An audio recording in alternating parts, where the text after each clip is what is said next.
नमस्कार, मैं राणा यशवंत आपका स्वागत करता हूं। आज बिहार में महागठबंधन ने 40 में से अपने 32 उम्मीदवारों के नाम का ऐलान कर दिया और कहा गया कि बाकी 8 के बारे में भी बता दिया जाएगा। लेकिन जो 32 सीटें हैं, इनका बंटवारा जिस तरीके से हुआ है उसके चलते कुछ गांठ पड़ गई हैं। उनकी चर्चा ज़रूरी है। कीर्ति आज़ाद जो बीजेपी से कांग्रेस में गए थे, उनका पत्ता साफ हो गया है। वो न घर के रहे न घाट के। बीजेपी के भीतर थे तो बगावती थे, लगातार पार्टी के खिलाफ ही बयानबाजी कर रहे थे। पार्टी ने निकाल दिया, कांग्रेस में चले गए, राहुल गांधी की मौजूदगी में पार्टी में शामिल हुए। उम्मीद ये थी कि दरभंगा से टिकट मिलेगा, जहां से वो 2 बार सांसद रहे। लेकिन आरजेडी ने लंगड़ी मार दी। आरजेडी ने अपने सीनियर लीडर अब्दुल बारी सिद्दीकी को वहां से उम्मीदवार बनाया। दरभंगा की सीट उसने अपने पास रख ली। एक बात और है जो सच है कि अगर अब्दुल बारी सिद्दीकी को इस बार टिकट दरभंगा से नहीं मिलता तो आरजेडी के भीतर एक खेमा टूट सकता था। यह अंदेशा पहले से था। लेकिन कीर्ति आज़ाद का मामला जो है वो अभी जस का तस रह गया है।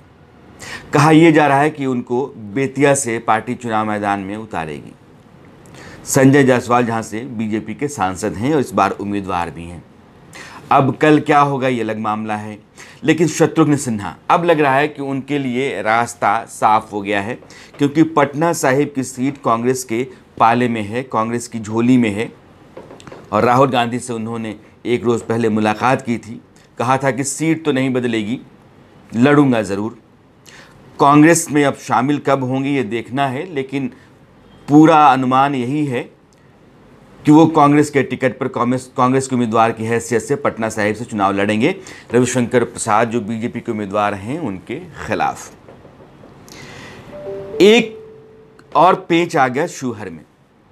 शिवहर जहां से लवली आनंद सपने देख रही थी कांग्रेस के टिकट पर चुनाव लड़ने का, इसी साल जनवरी में उनको पार्टी में शामिल कराया गया था। बड़ा ताम झाम के साथ है वो पार्टी में यानी कांग्रेस में शामिल हुई थी। लेकिन ये सीट भी यानी शिवहर की सीट आरजेडी ने अपने पास रख ली। लवली आनंद अब बागी हो गई हैं। वो कहती हैं कि यह सीट जो है वो बेच दी गई है, पैसे पर खरीदी गई सीट है और अब हम अकेले चुनाव मैदान में उतरेंगे। शिवहर की जनता तय करेगी कि वो किसके साथ खड़ा होती है। दरअसल यहाँ पेच ये है कि रामा सिंह जो पिछली बार वैशाली से थे, जिन्होंने रघुवंश बाबू को हराया था, उनको इस बार एलजेपी ने टिकट नहीं दिया। हाल ही में वो रांची गए थे, लालू प्रसाद यादव से मिले थे, पिछले महीने देखने गए थे, उनका हालचाल पूछने गए थे। लेकिन हालचाल पूछने और देखने जाने का मतलब सियासत में हम निकालते हैं, समझते भी हैं।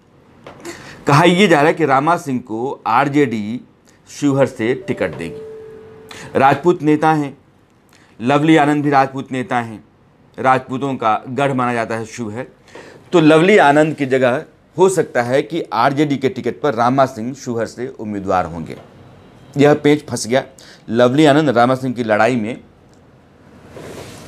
बीजेपी के लिए यह सीट आसान हो जाएगी। पिछली बार भी वो बीजेपी के पास ही थी। एक जो अनुमान था जो सही साबित हो गया वो ये है कि पाटलिपुत्र से मीसा भारती आरजेडी का उम्मीदवार बन गई। उनको आज पार्टी ने बाकायदा घोषणा करके अपना उम्मीदवार बना दिया। लेकिन कहा यह जा रहा था कि शायद मीसा भारती को लेकर के परिवार के भीतर थोड़ी खींचतान चल रही है और तेजस्वी खुद चाहते हैं कि भाई वीरेंद्र को वहां से उतारें, पाटलिपुत्रा से रामकृपाल यादव जो बीजेपी के उम्मीदवार हैं उनके खिलाफ। लेकिन आखिरकार परिवार के भीतर लालू प्रसाद यादव के कहने से कुछ ऐसा हुआ होगा कि मीसा भारती जो पिछली बार चुनाव लड़ी थी वही इस बार भी आरजेडी के टिकट पर पाटलिपुत्र से चुनाव लड़ेंगी। लेकिन एक जो मैं पिछली बार भी आपसे कह रहा था, पत्ता जो तेजस्वी ने खेला वो सही है कि जो सीपीआई-एम को उन्होंने सीट दी वो आरा से दी। सीपीआई-एमएल को आरा की सीट देने का मतलब यह है कि पाटलिपुत्र से सीपीआई-एमएल का उम्मीदवार नहीं उतरेगा। यह समझौता सीपीआई-एमएल और आरजेडी के बीच में हुआ होगा और इसका फ़ायदा मीसा भारती को मिलेगा, क्योंकि जितने वोट से वो पिछली बार हारी थी उससे 10,000 से ज़्यादा वोट सीपीआई-एमएल के उम्मीदवार ने काटा था। तो एक जो आसान राह हो सकती थी मीसा भारती के लिए वो तो हो गई। दूसरा कि सीपीआई एमएल का कैंडिडेट आरा में होगा, आरजेडी का अब नहीं होगा, तो महागठबंधन का एक ही कैंडिडेट होगा और वहाँ आरके सिंह जो बीजेपी के उम्मीदवार हैं, केंद्रीय मंत्री हैं, वो उम्मीदवार होंगे एनडीए के। इस लिहाज से महागठबंधन के लिए आरा की सीट आसान है। यानी कि सीपीआई एमएल के साथ सीटों का जो समझौता आरजेडी ने किया, 2 सीटों का, कि हम आपको आरा दे देते हैं, आप पाटलिपुत्र से अपना कैंडिडेट मत उतारिए, इससे इन दोनों सीटों पर आरजेडी की जीत की उम्मीद बढ़ गई है। लेकिन शिवहर और दरभंगा, इन दोनों को लेकर के महागठबंधन में जो पेंच है वो कहीं ना कहीं नुकसान कर सकता है। बिहार में आज की तारीख में जो स्थिति है वो ऐसी ही है।